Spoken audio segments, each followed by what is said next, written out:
Olá, bem-vindo aos Vozes Migrantes. Eu sou Elislaiane Castro e hoje nós vamos explorar a interseção entre a imigração e o aprendizado de línguas. Boa noite, eu sou a Laís Bosa. Hoje estamos aqui com um convidado muito especial, o nosso querido Esdras, imigrante haitiano, que tem estado com a gente no projeto, né, junto com o professor Dilermando já há um tempo. Tem nos ajudado, participa sempre com a gente. Esdras, boa noite, seja bem-vindo primeiramente ao nosso podcast. A gente está aqui para conversar, bater um papo. Então, assim, para começar, a gente quer saber como que é para você desde quando você chegou no Brasil. A gente quer saber um pouco da sua história. Boa noite, Laís. Boa noite. Elis. Foi um prazer e será um prazer sempre estar com vocês falando um pouco sobre a questão de imigração. Obrigada. Eu acho que vocês escolheram uma pessoa talvez que seria mais adequada para falar sobre esse tema, porque desde que eu cheguei no Brasil, em 2011, se não me engano, e aí comecei a trabalhar e procurar entender melhor a migração haitiana dentro da cultura brasileira e também aprender a língua portuguesa. Isso faz com que eu tenha um incentivo, auto-incentivo, justamente para entender como que é o processo. E também como um dos pioneiros que chegou no Brasil em 2011, tivemos muita dificuldade de se adaptar e entender também o sistema brasileiro, como que funciona as coisas. E também aí com a pressão de imigração haitiana também, o sistema tinha a obrigação de ser modificada para atender a demanda da migração haitiana e também outras imigrações que vieram depois, por exemplo, os senegaleses e os venezuelanos bem recentemente. Então, eu acho que esse aí foi uma das coisas que me puxa, que me faz com que eu me envolva bastante na questão de imigração, direitos humanos. Sim. Você comentou sobre o tema da conversa, né? E realmente a gente escolheu exatamente esse tema por você ser o convidado. Nós já tivemos um encontro Nosso com ele, primeiro né? convidado. Exatamente. Olha a honra. E aí, nesse primeiro encontro, o que chamou muita atenção é que você já está aqui há muito tempo, desde 2011. 13 anos. Isso, já foi um dos pioneiros. E exatamente isso que você comentou com a gente, porque você atualmente é um poliglota, né? Você fala... Quantas línguas você fala? Hoje eu falo 6 idiomas. Eu estou aprendendo mais 3, que são a russa, Quais? mandarim, chinês e alemão. Eu estou aprendendo. Hoje eu falo italiano, falo espanhol, falo francês, falo inglês e falo crioulo haitiano. No meu trabalho hoje, eu tenho atendimento em 3 idiomas, que eu faço atendimento na TI, que é analista de Service Desk. É um tipo de atendimento que dá primeira assistência básica na informática, que são os clientes que eu atendo, são americanos, canadense, francês e latino-americano, tirando o Brasil. Sim. Então, quando você chegou aqui no Brasil, eu acredito que foi um diferencial, algo que você explorou bastante, até porque você já tinha bagagem quando você chegou, ou você foi aprendendo aqui? Eu tinha algumas coisas bem interessantes. A questão de direitos humanos, já estudei uma parte de direito no Haiti também antes de chegar no Brasil. Isso faz com que eu era um pouco diferente do grupo que migraram naquela época. E, se não me engano, quando eu estive no Peru, eu procurei entender por qual motivo e entender a cultura brasileira um pouco melhor. Me envolve mais, diferente dos outros haitianos que não tiveram muitos estudos ou que não tiveram interesse de estudar mais antes de vir para o Brasil. Então, isso faz com que eu teve um destaque um pouco maior do que os outros. E quando eu cheguei no Brasil, eu cheguei pelo Acre, e em 2011. Quando eu cheguei, não tinha praticamente nenhum haitiano que fala português. Mas eu falo espanhol e inglês. Eu encontrei pessoas que falam inglês, eu encontrei pessoas que falam espanhol. Mas com o tempo eu comecei a desenvolver autodidatismo dentro de mim para poder aprender português, porque não tinha professor, não tinha ninguém para me ajudar. E no Acre, os haitianos praticamente eram o primeiro contato com a comunidade acreana. E tive muita dificuldade de entender, e muitos acreanos não falam espanhol, apesar de faz fronteira com 2 países vizinhos que falam espanhol, Bolívia e Peru, mas não tive muita sorte de encontrar pessoas que falam espanhol. E isso faz com que eu tive que me dedicar um pouco mais do que os outros haitianos que tinham uma pressão econômica para poder trabalhar com mais antes melhor. E eu não tive essa pressa, porque quando eu deixei o Haiti, eu saí do Haiti justamente para ampliar mais meu campo de conhecimento em direitos humanos, em questão de direitos internacionais, e eu queria ser uma das pessoas, uma das agentes dentro das organizações internacionais. São duas organizações, a ONU e a OEA. E a minha visão era essa. E que me levou também a sair do Haiti. Porque Você já veio com esse pensamento? Com esse pensamento, que faz com que eu tive que correr atrás diferente dos outros haitianos que vieram só para trabalhar e tentar uma vida melhor. Mas meu objetivo principal era esse, não era para permanecer no Brasil. Mas as circunstâncias faz com que eu me permaneça. Eu gosto do Brasil muito. Gosto Se apaixonou muito do Brasil. por aqui, né? Isso. Legal. E quando você veio para cá, você comentou que você já falava essas línguas e isso facilitou para você, né? O inglês, o espanhol. Exatamente. Comenta com a gente qual a dificuldade, assim, que você imagina para um haitiano que vem para cá e não fala nada de português, nada de inglês, a dificuldade. Então, a importância de existirem esses tradutores e intermediadores na inserção na sociedade é interessante a gente pensar nisso, né? Exato. Um haitiano que chegou no Brasil era muito difícil, complicado. Apesar de ter a missão Paz no Haiti sobre a liderança brasileira no Haiti em 2004 até 2017, mas o contato com os brasileiros é muito pouco para os haitianos tiveram essa facilidade de entender o português. Por exemplo, eu cheguei aqui em 2011 e até 2011 nunca tinha encontrado nenhum brasileiro, nenhuma tropa brasileira no Haiti, porque eu moro no interior. Então a tropa fica mais na capital.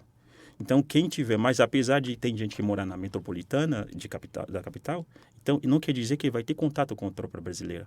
Então, e isso faz com que não ter contato com o idioma, com a cultura, com um povo diferente da sua cultura, a dificuldade, a barreira de superar essa cultura quando chega naquele país é maior.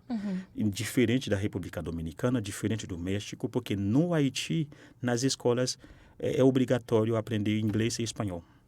Então, o português não era. Hoje, se tiver uma cooperação mais desenvolvida entre Brasil e Haiti, pode inserir esse curso português no currículo escolar no Haiti.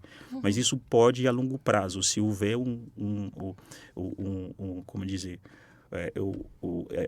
um acordo entre o Brasil e o Haiti por causa disso. E também eu acredito que também por ter uma influência hoje haitiana na cultura brasileira, é interessante também começar a pensar sobre a literatura haitiana para universitário brasileiro, porque isso vai permitir que tenha conhecimento mais sobre a cultura haitiana, sobre o Haiti dentro da cooperação entre os dois países, bilateral entre os dois países. Então, a dificuldade de um haitiano aprender português é maior do que em aprender espanhol. Apesar de português é uma língua latina e espanhol é uma língua latina, mas por não ter contato, não ter nenhuma experiência com os brasileiros, isso dificulta mais. Mas hoje, a questão que você falou agora é interessante, porque quando eu cheguei no Brasil, não tive nenhum tradutor. Aí, para conversar com pessoas, não tinha ferramenta também. Hoje que nós temos a internet, algumas redes que ajudam com a tradução, mesmo que a tradução vem distorcida em alguns momentos, mas ajuda em alguns aspectos. Então, eu tive muita dificuldade. Quando eu falo e as pessoas não me entendem, e tento explicar em inglês, aí procurando alguém que fala inglês. Às vezes, a pessoa, por falta prática de inglês, porque nunca atendeu algumas pessoas que falam inglês, também trava o atendimento, dificulta o atendimento aos imigrantes. Então, isso é importante hoje que o Brasil está tendo bastante imigrante de diferentes culturas. Acredito que a questão de ter um tradutor dentro das escrituras ou permite que facilita a comunicação entre pessoas locais e os imigrantes é um ponto fundamental, uma coisa muito importante para integrar os imigrantes, novos imigrantes na cultura brasileira para evitar um problema maior mais no futuro. Você comentou um pouquinho de cultura. Como que você acha que a cultura de um país, até nessa questão de linguagem, porque você comentou que lá nas escolas já eram inseridos alguns idiomas e etc. Então, existe um incentivo da parte do seu país, lá do Haiti, Exato. de ter essa linguagem mais ampla, né? Ensinar outros idiomas. Aqui no Brasil, quando você chegou, possivelmente você teve contato com escolas e você percebeu que aqui nem sempre todas as escolas oferecem o ensino de idiomas. Exato. E quando oferece, até É o tem o básico. inglês, o espanhol, mas assim, você não leva nada, porque é um ensino muito básico. Básico e do básico. É o É bem básico do raso. básico. Sim, E sim. como você viu isso aqui no Brasil? Você achou que fosse algo errado? Como foi a sua impressão sobre esse método de ensino que a gente acaba inserindo aos jovens, aos adolescentes? Olha, eu fiquei um pouco chocado, porque o Brasil tem tanta capacidade, tanto meio Temos mesmo. para incentivar os alunos, as pessoas desde criança a aprender e começar a ter contato com cultura diferente. Eu imaginei, meu Deus, se fosse no Haiti tiver 15% da estrutura que o Brasil tem, nunca teria saído do Haiti. Nunca teria saído do Haiti. Então, a primeira experiência que eu tive no Brasil foi professor de inglês numa escola particular no Rio Branco, Acre. Que legal! Para crianças... Eu diria pré-adolescente e adolescente, ensino médio 1, 2 e 3. A melhor fase, né? Então, o que Pegou? acontece? Quando eu tentei explicar para primeiro ano, no Haiti, você tem 6 meses para fazer a conversa básica, aprender. Todas as crianças que entram nas escolas, você tem a obrigação de aprender a comunicar. Talvez você não fique praticando por vontade própria, mas é obrigatoriedade da escola, seja pública e privada, oferece esse mecanismo para a criança aprender um idioma estrangeiro. E você já falava português quando você deu essas aulas de inglês? Não falava. Isso que era... E como que aconteceu? Eu fiquei curiosa agora. A comunicação com os alunos. O que acontece? A primeira coisa que eu fiz, eu perguntei em inglês se tem alguém aluno que tem um pouco mais, que tem um conhecimento mais avançado. Uhum. E teve 2, mas são filhos de pessoas que têm uma ascensão econômica maior do que as outras crianças que viajavam no final nas férias com os pais para os Estados Unidos, Tinha para o essa Canadá. cultura ali Exatamente. já nos Estados Unidos. Então, as 2 se propõem, olha, se você pode falar inglês devagar e eu vou ajudar na tradução para que a turma possa entender. Caraca, que legal. Então, foi assim. Aí ela falou assim, olha, você vai falar e eu vou traduzir em português o que você queria. Naquela época, eu tinha apenas 5 a 6 meses chegando no Brasil. Meu Deus! Elas acabaram ajudando você também Sim, a aprender então, o nosso idioma, exatamente. E isso facilita tanto eu ensino eles em inglês e na aprendizagem minha em português. Em português. Então, depois de um mês de ensinando eles, eu já comecei a falar muito bem em português. E como você fez para aprender o português? Você fez algum curso ou foi assim no cotidiano, pegando as coisas e convivendo mesmo? Foi na raça para aprender o português? Eu tenho um amigo americano que ele mora no Acre. Hoje ele é uma pessoa que tem meia idade, que é um pouco mais velho do que meu pai. Mas foi a primeira pessoa que me acolheu no Acre. Porque ele era americano, casou com uma brasileira, uma mineira. E ele me falou que você tem que aprender a falar português sozinho. Eu não tenho paciência e não sou professor de língua e também não tenho tempo. E aí ele me empurrou vários livros. Ou vai ou vai. Ele falou, olha, você aprende a fazer leitura, espanhol é latina, francês é latina, outros idiomas. Então, tudo tem a similaridade, você vai aprender. Só de ler você vai aprender. Agora, para pronunciar, não sei, você vai se virar. Aí ele colocou esse desafio dentro de mim. Aí eu comecei a ler, ele falou, você vai ler com a voz alta para que os vizinhos aqui ouvem você. Te deu um gás. Aí foi assim, eu tive vergonha no início. Aí foi um cara que falou, olha, você vai pronunciar as palavras desta forma. A palavra que termina com L, termina com D, T, I, T, E, e assim por diante. Ele me ensinou essa técnica como pronunciar as palavras diferente do francês. Aí foi isso que ele fez aí, só o avião decolou, já era. Depois de 7, 8 meses, virei tradutor dos haitianos. Em Maravilha. 7 meses? Exato. Caraca. E essa estratégia que o seu amigo passou para você passa adiante? Ou você quer dar uma dica melhor, uma outra estratégia com toda a sua experiência? Que dica você dá para quem está querendo aprender uma nova língua? Isso, não só para os migrantes que estão chegando, que é muito importante, com certeza vai se inspirar. Eu faço curso de inglês e olha, eu não pego nada. Mas para nós também vai ser importante. Qualquer idioma que você vai aprender, você tem que estabelecer uma meta de 6 meses de conversa. Não questão. A gramática, esquece. A conjugação verbal, esquece essas partes. Você vai só na conversa mesmo. Durante 6 meses, você sabe o básico, seu nome, sua visão, sua profissão, você vai a um restaurante, você vai viajar, você você quer falar sobre seu futuro. Algumas coisas você faz estabelecer seu cronograma, desta forma você aprende as coisas na conversa. Depois da conversa, você vai começar a perceber, você está conjugando os verbos sem precisar ter na sua mente, você vai conjugar os verbos. O som dele já sai tudo Exatamente. como tem que sair. O inglês é uma dica. Você precisa fazer uma repetição, gravar sua própria voz e compara o som que você grava com um americano ou um estrangeiro que fala fluentemente inglês e para entender, você tem que ouvir sua própria voz antes. Porque se você não conseguir ouvir sua própria voz, ninguém vai conseguir entender você. Ninguém vai conseguir entender você. É uma dica interessante para quem quer aprender o inglês, sobretudo. O francês é outra coisa, é outra parada. Porque o francês, ele não é vocálica igual português, espanhol, italiano. Ele não é. É bem diferente. Você precisa aprender as combinações vogais que existem em francês. A partir dessas combinações, como que sai o som de 3 ou 2 vogais. E a partir disso, não tenho dúvida, brasileiro pode aprender o francês com maior facilidade. Porque as regras gramaticais francês, mais de 80% é igual a português. Olha aí, dicas de idiomas com o nosso professor poliglota. Exatamente. Com o Esdras. Eu tenho uma curiosidade, eu queria saber de você também, por toda essa sua experiência e etc., existe sim como um imigrante, qualquer pessoa aprender um outro idioma, porém a gente já percebeu que exige tempo. E às vezes, quem está chegando, ele precisa de um atendimento imediato. Na hora que chega. Exatamente, para documentação, parte burocrática, ou até para um hospital, Exato. comer, coisas básicas. Então, o que você acha, uma opinião pessoal sua, referente à introdução, à inserção de tradutores? Porque aqui no Brasil não é muito comum esses tradutores, né? Você acha necessário? Você acha que deveria ter, pelo menos em alguns pontos, para esses imigrantes que estão chegando aqui no nosso país? Eu acredito que sim. Porque a questão de...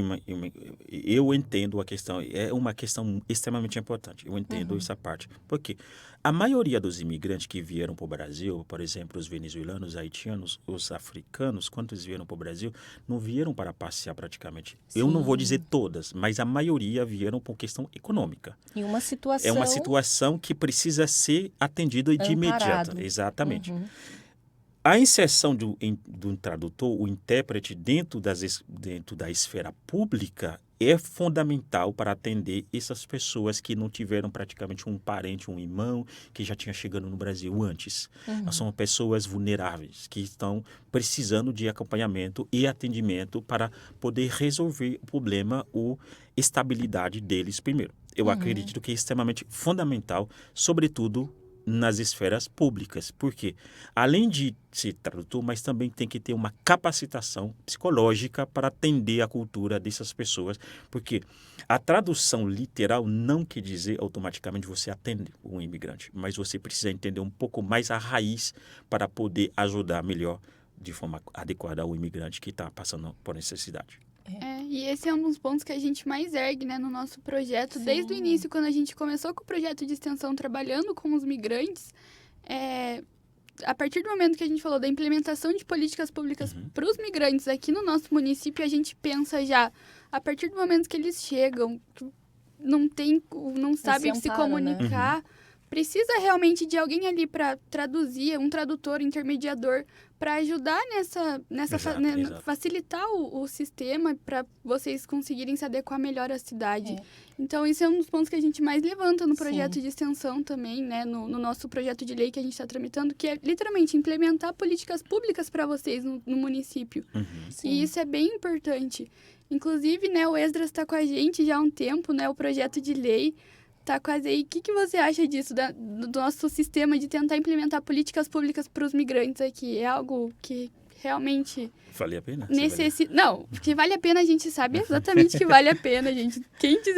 Quem for falar que não vale a pena implementar políticas públicas para os migrantes do município, que mundo vive, né? Mas você acha que... Qual a sua opinião sobre isso? É realmente algo que vai melhorar muito o sistema? Sim, sem dúvida nenhuma. Acredito que o envolvimento da universidade particulares, públicas, na esfera questão políticas públicas para atender a migração é extremamente fundamental. Porque você ser um futuro desses dirigentes aqui. E esses dirigentes, por exemplo, nunca tiveram, talvez, contato com os imigrantes. O Brasil não estava recebendo essas migrações em massa algumas décadas atrás.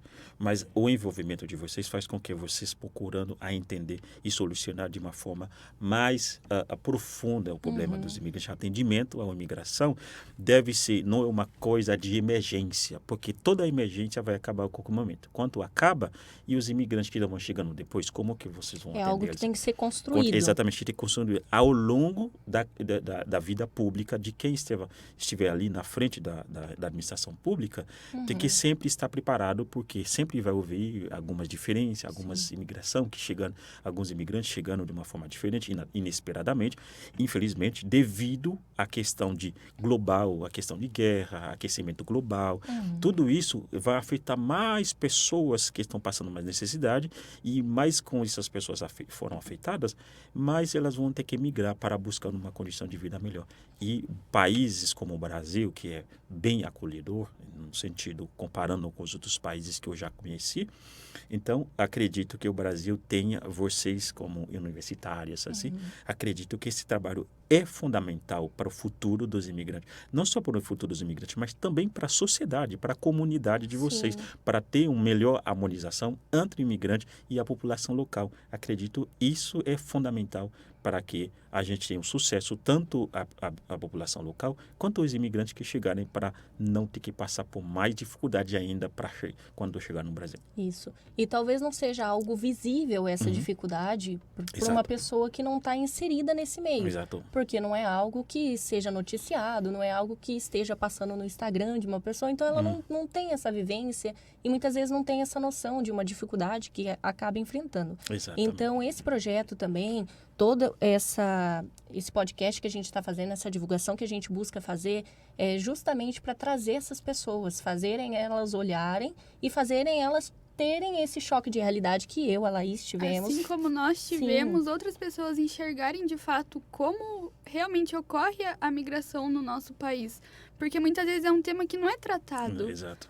E as pessoas, tanto faz, um migrante aqui, um migrante ali. E realmente existe muito preconceito até. A gente olhando agora, porque a gente realmente está estudando sobre isso, a gente, né, se inteirando melhor no assunto, a gente vê o preconceito, tudo que vocês passam muitas das vezes. E realmente não é uma situação fácil. Então, assim, abrir os olhos das pessoas, assim como a gente abriu os nossos, é interessante. Exato. O atendimento, ela não só apenas física ou como necessidade para os imigrantes. Um processo o imigrante tem que fazer é um processo psicológico para se adaptar em uma nova realidade diferente, totalmente diferente dele.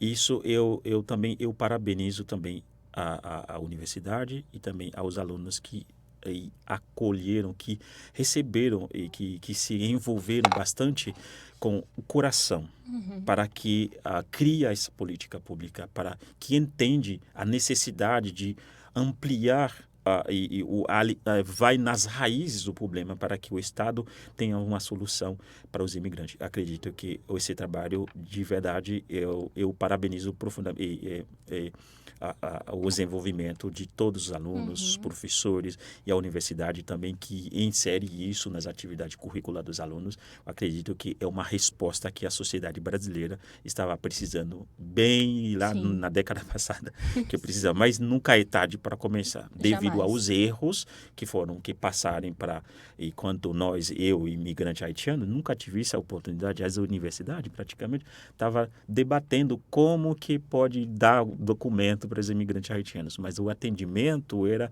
muito uma dor de cabeça. Para se ter uma ideia, depois que eu cheguei no Brasil, em janeiro de 2012, eu cheguei em Mato Grosso. Eu fui renovar meu protocolo na sede em Sinop, que é mais ou menos 400 quilômetros da cidade que eu moro.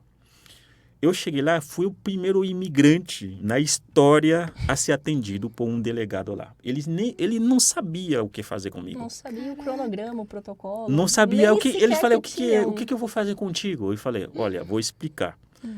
Aí eu expliquei para ele o que ele tem que fazer. E eu tenho um processo de cada 90 dias para renovar. Até que o CONARE publicar meu nome no Diário Oficial, aí vou dar entrada no procedimento para ter a permanência. Aí ele ficou olhando para mim, ele falou, o que tá falando? É sério? Eu falei, eu sou estudante de Direito, eu sou um dos pioneiros, eu procurei a entender dessa forma para não ser, para que eu estou colaborando justamente para que você tenha esse conhecimento. Falei, se você não acredita nas informações que eu passei, você tem duas opções, ou você liga para o Acre ou você liga para Brasília. E aí ele ligou para Brasília e a Brasília dizia, não, ele vem do Acre e liga para o Acre. Aí depois de 1 hora, porque a gente tinha 1 hora a mais do que o Acre, tinha que esperar 1 hora a mais. Eu fiquei esperando. Quando eu ligo para o Acre, e o atendente falando exatamente o que eu falei para ele. Nossa. Aí ele ficou voltando para mim e falou, mas desculpa, porque tem imigrante que você sabe que às vezes que só vê a vantagem deles e aí não tá. Eu falei, bom, eu não tenho problema se você desconfiar do que eu estava falando, mas prefiro que você verifique primeiro para ter essa certeza daqui adiante você vai ter uma pessoa de confiança. Sim. Aí foi isso. A gente virou amigo, inclusive. Que legal. Até hoje a gente conversa pelo e-mail. Sério, que legal. Então, essa é uma das dificuldades que eu tive quando cheguei. Aí ele falou, a partir de hoje você vai ser ponto de referência dentro do... Pioneiro. Dessa unidade. Ele é o pioneiro da migração aqui no nosso país. E é muito importante também todo esse projeto, ter toda a votação, ter todo esse apoio, até porque vai virar lei. Exato, concordo. Vai para o legislativo. Então, tá na lei, é muito mais fácil o entendimento, como você acabou de fazer. Ele teve que ligar, foi mais uma ação humanizada, mas por conta de um protocolo, correto? Que com certeza já existe um protocolo, mas é diferente do estar em lei e ter o conhecimento. Porque estando em lei, a gente já estaria estudando isso dentro das universidades. Exato. Então, a gente já sai formado sabendo sobre isso e sabendo informar as outras pessoas, entendeu? Exatamente.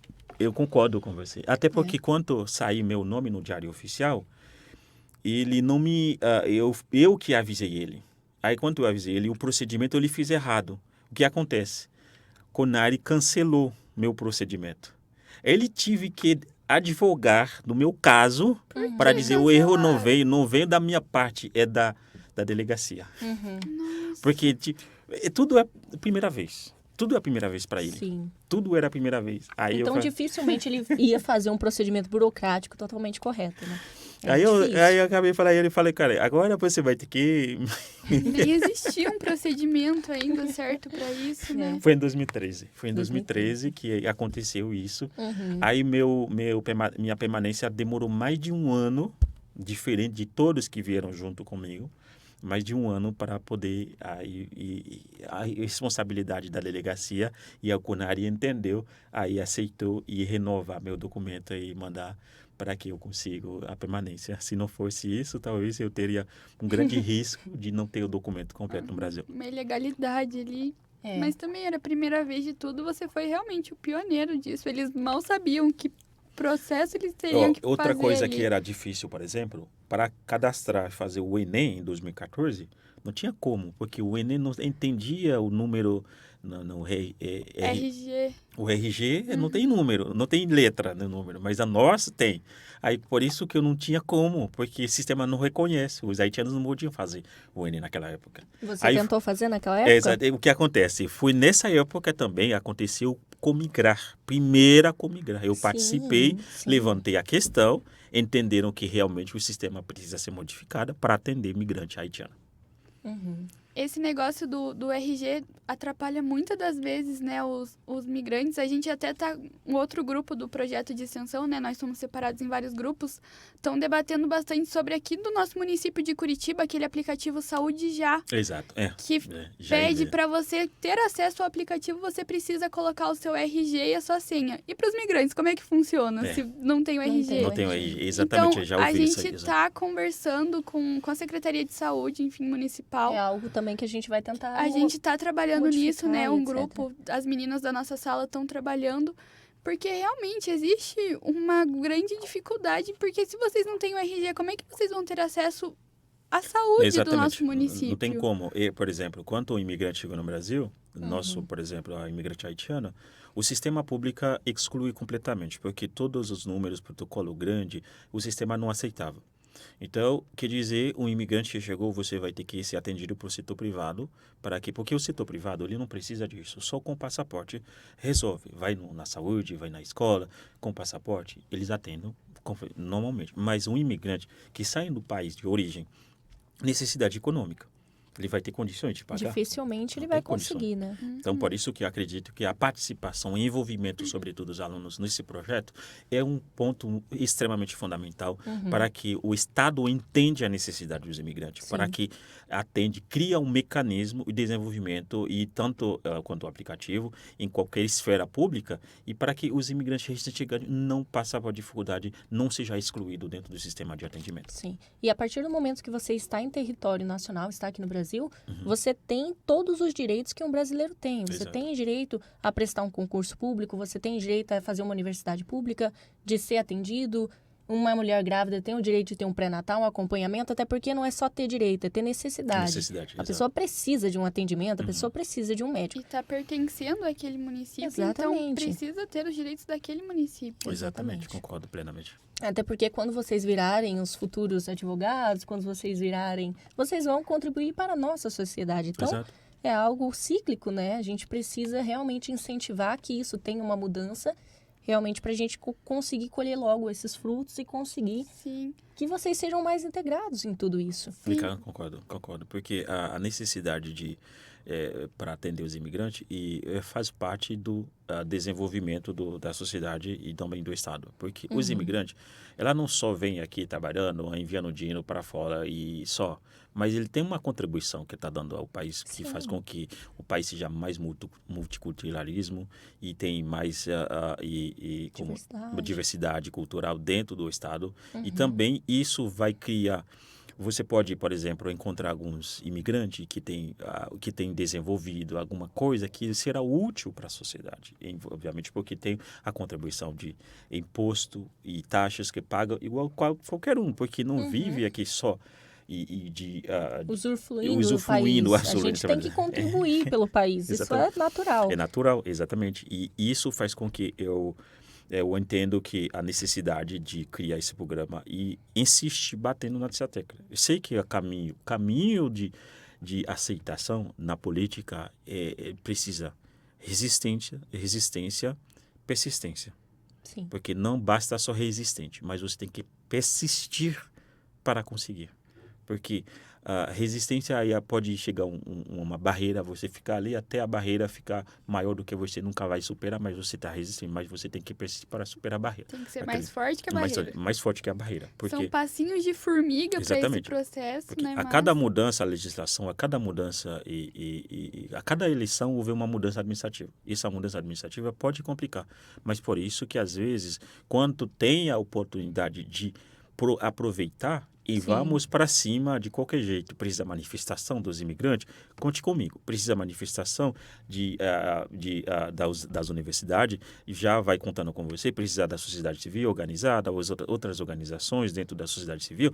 Então, vamos junto. Podemos pressionar aquela administração que já apoia esse projeto. Então, vamos de vez para que esse projeto já se implementado, para que quando houver uma mudança na administração, o projeto já foi implementado, não tem como tirar ou não tem como adulterar em alguns aspectos. Pode ter algumas pessoas que entram na administração pública que tenha alguns discursos que não tem inclusão, algum discurso que não tem inclusão. Infelizmente muitos políticos ao redor do mundo estão utilizando esse discurso justamente para excluir a participação ou a presença dos imigrantes dentro do sistema público. Então, eu acredito que isso é importante. Sim. Pois é. Eu acho que nossa conversa se estendeu bastante, Adorei. Foi muito bom. É muito bom ter você como convidado, Esdras. Muito obrigada de verdade. Você não sabe o quão importante é para nós vocês estarem aqui com a gente. Você é um convidado que a gente queria quando surgiu a ideia do podcast. Quando a gente teve a ideia do podcast, você foi o nosso primeiro pensamento pessoa que a gente assim. colocou lá na lista e falou, tem que ter o Esdras. Porque a gente realmente quis esse podcast para trazer para todo mundo, para outras pessoas poderem alcançar, ter um alcance maior em relação a essa política pública para a população migrante E nada é para vocês sem estar com a presença de vocês. Exato. Então, assim, é muito importante ter você aqui com a Exato. gente. Não você, mas a gente vai chamar outros migrantes também para participar com a gente nesse podcast. Então, muito obrigada por vir, por falar, por explicar. Todos o rei, o cara é o poliglota aqui. Ele sabe de tudo. Então, Ele deu dica que eu vou seguir a risca. não tinha gente melhor pra gente falar sobre idioma, sobre tradução, sobre intermediação. E é um tema muito importante para quem está chegando aqui agora, né? Que às vezes vai encontrar esse podcast daqui a alguns anos ou até no atual momento e talvez siga todas as dicas que você passou. Obrigado. Aprender um novo idioma. Exatamente. Muito obrigado. Eu que agradeço pela oportunidade de expressar o que eu sinto e como gostaria de contribuir mais ainda para a comunidade imigrante brasileira no Brasil, porque é uma coisa que eu sempre pensei. Contribuição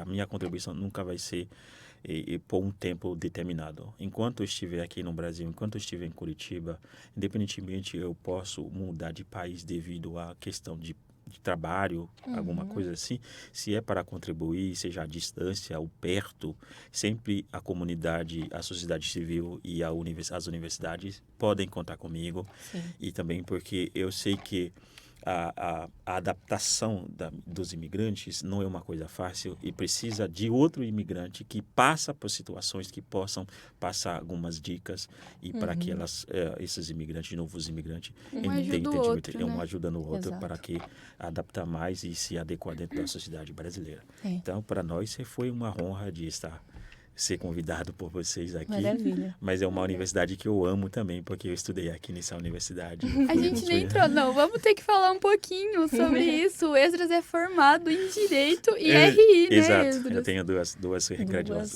Graduações. Eu estou me preparando para fazer mestrado, mas não vai ser aqui. Eu acredito que eu tenho que enviar meus documentos já até domingo para Foz do Iguaçu. E eu estou tentando fazer mestrado em diplomacia.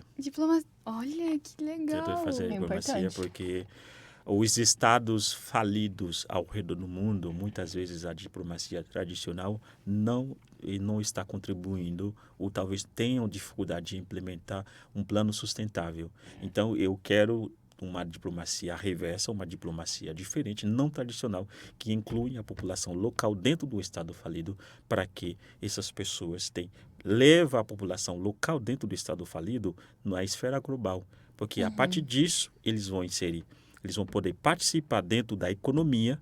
O dinheiro, por exemplo, um dinheiro que o estado recebe para fazer um plano de desenvolvimento tem que ver a população local dentro do estado falido. Na maioria das vezes não ocorre isso, faz com que os planos a longo prazo não deram certo e a diplomacia tradicional tem falido bastante nessa esfera. Por isso que eu pensei desenvolver minha tese sobre isso para que isso serve um exemplo como que a diplomacia tradicional, não porque a diplomacia tradicional não seja adequado para estado falido, mas estado falido tem um problema muito mais complexo que a diplomacia tradicional não consegue resolver, não consegue entender.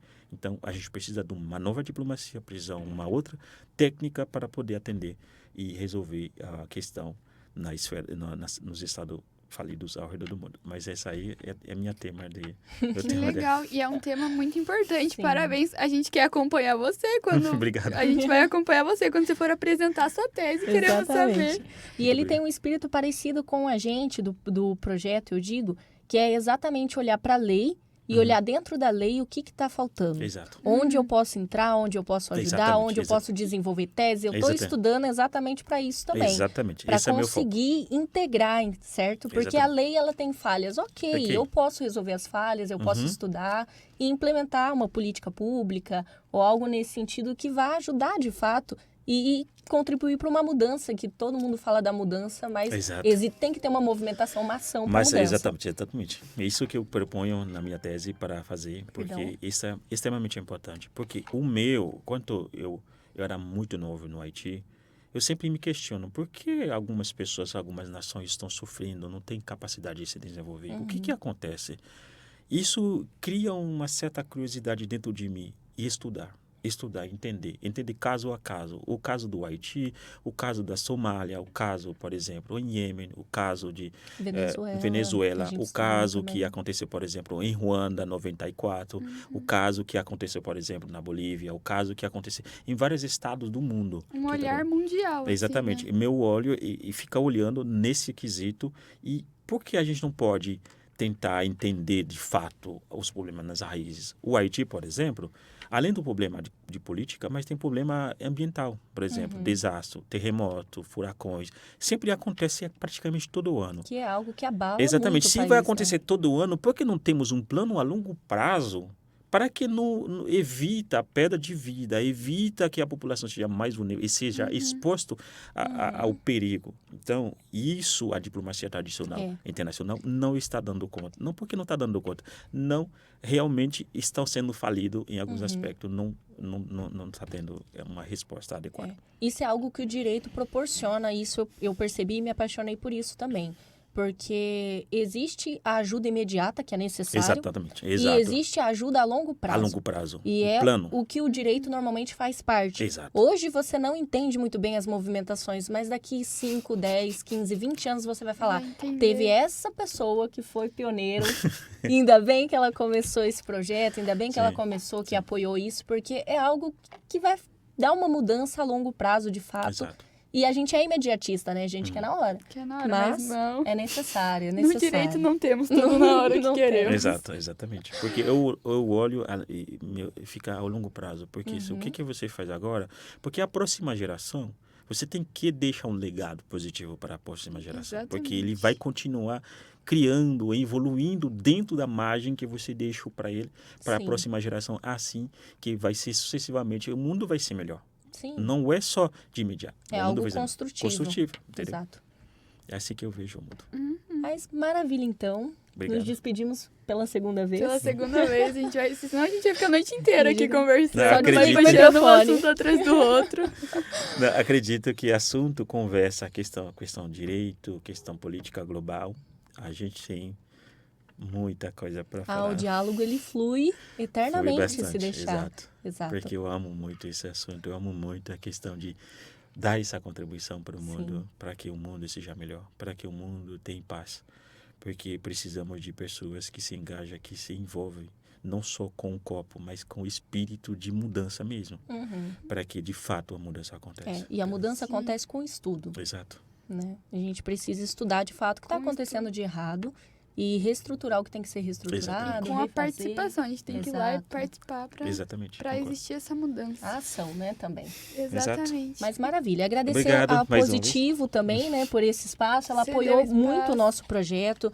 O pessoal de jornalismo também. Exatamente, também aproveitaram também desse projeto para conseguir contribuir também, né, da forma que eles podem contribuir aqui com o jornalismo. E agradecer novamente você pela presença, por todos os seus ensinamentos, por compartilhar um pouco da sua história e da sua vida, e por se dispor a vir aqui e contribuir com todo o nosso projeto. Obrigado. Tá bom? Muito obrigada. Obrigada. Tchau, tchau. Tchau, tchau.